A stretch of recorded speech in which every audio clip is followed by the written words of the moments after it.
I mean the situation Mademoiselle Wolf finds herself in. I don't understand. Does it concern me in some way? Yes, I think you could be of tremendous help to Mademoiselle Wolf. In what way? That, I would prefer not to discuss over the telephone. So, a quiet drink someplace. Where do you suggest? My room? At a hotel? That would be ideal. If that wouldn't inconvenience you, I can be there in 50 minutes. Shall we set our watches? Thank you very much, Madame Robert. I'll be right there. Thank you.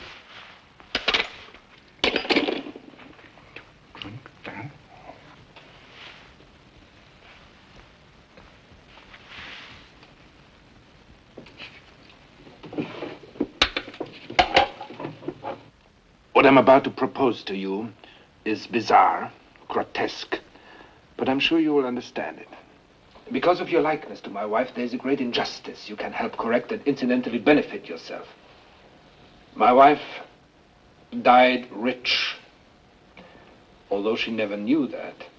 Her whole family, all her relatives were exterminated.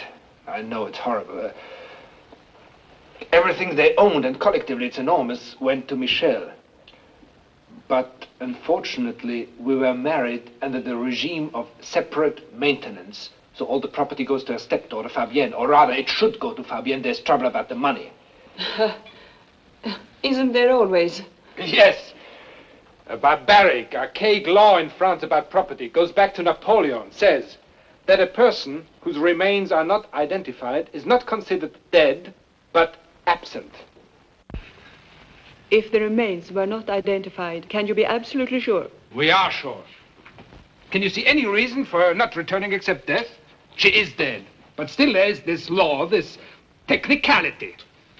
Imagine a fabulous sum blocked for 30 years.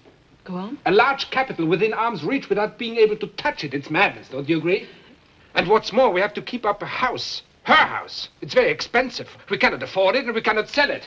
Please, Madame Robert, you must help us.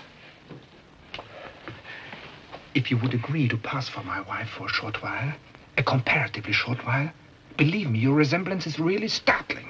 As startling as your proposal. You know, there are 300 million francs involved. That sum takes my breath away. But there are others who will have to be convinced. What about all the papers that will have to be signed? Well, you will have to learn to copy her handwriting, of course. Forgery? Which it's worse, forgery or depriving rightful heirs of a fortune because of a stupid technicality. Oh, that's not a fair question. You may get 300 million francs. I, 30 years in prison. Come on, not 30 years. Believe me, it will never come to that. But there are so many things about Madame Pilgrim I would have to know, aren't there? That will be up to me. Was I intelligent? Very. Thank you. Sensual? I found you so. Oh, another thing to remember. She, in a sense, bought me, and everybody knew it. I'm afraid, Mr. Pilgrim, I'm not the woman for you. I'm not too intelligent. I'm only moderately sensual. I know nothing of medicine. Oh, really, Madame Robert? The whole thing will be over quickly. Once your identity is established, you can discreetly disappear. Or even better, suicide. Why leave loose ends? Oh, please, Madame Robert, this is not the time for joking. Mademoiselle Wolf and I are prepared to offer you... Half? Well, not quite. At least there are 3 of us. A third? No, we're thinking more along the line of 10%. Well, one can always readjust one's thinking. Can't one? All right. 30%. Now, what do you say? Yes, I said yes. Are you mad? Why didn't you say to him straight off, you damn fool, I'm Michel? Because I was revolted, curious, shocked, even thrilled, all at the same time. What was he up to? How far was he going? And you want to go through with this now? But why? Because I am revolted, curious, shocked, even thrilled. Oh, be serious, please. And he said things to me. Things I can never forgive. And then he was charming enough to inform me that everyone knew I had bought him. Well, you did, didn't you? Charles, I came to you for advice, not the truth. Listen, How long do you think you can keep him from knowing? Long enough to shake him up a little. I keep telling you, you have to be careful about the T's. Michelle never quite crossed her T's. A quick, hurried stroke that just missed. See? Yes, I see. Try copying the next sentence.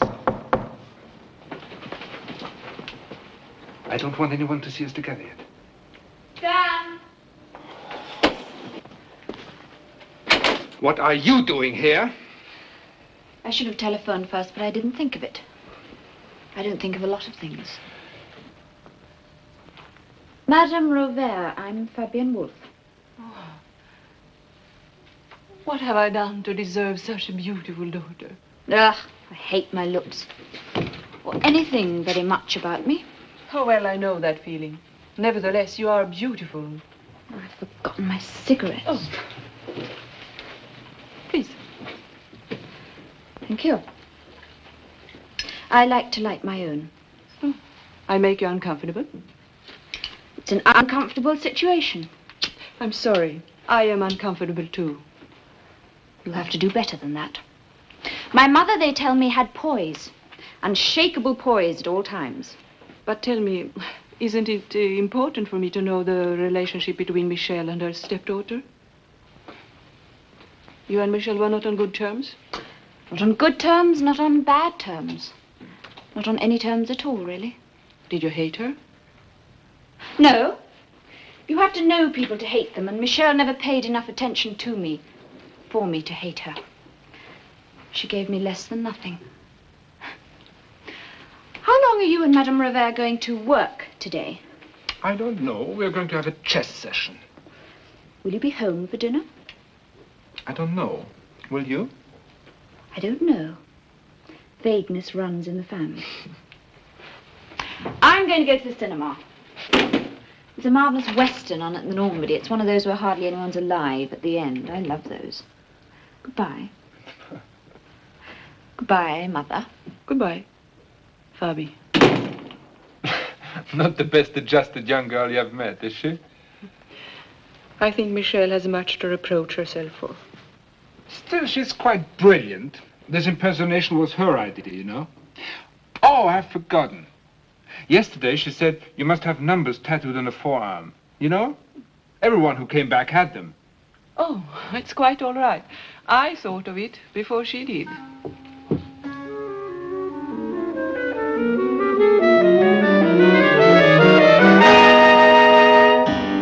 The way she was looking at me, I swear to you, for one chilling, terrifying moment, I really believed it was Michelle. Be sensible. A woman at the top of her profession, a beautiful woman, handsome husband. She survives a concentration camp. Does she rush back to her husband, her work, her home? No, she hides out in some shabby hotel off a side street in Paris. Is this Michelle? I know it's absurd. Well, seeing those numbers shook you. It would have shaken me, too. Still, this woman is getting 100 million francs if things work out. And we've drummed into her that not one tiny aspect must be overlooked. She's an intelligent woman. Why shouldn't she do a little thinking for herself? All right, all right. Stop looking at me as if I was an idiot. Well, I'll try, but it won't be easy. Look, Fabi, why don't we forget this whole matter for just a few hours and have some dinner? I discovered a nice little Chinese restaurant near Place Pigalle. Oh, that's a marvelous idea. Well, you answer the bell. I'll book a table. All right. Oh, what's it called? I forgot. You have to look it up. It's called Wong something. Wong food.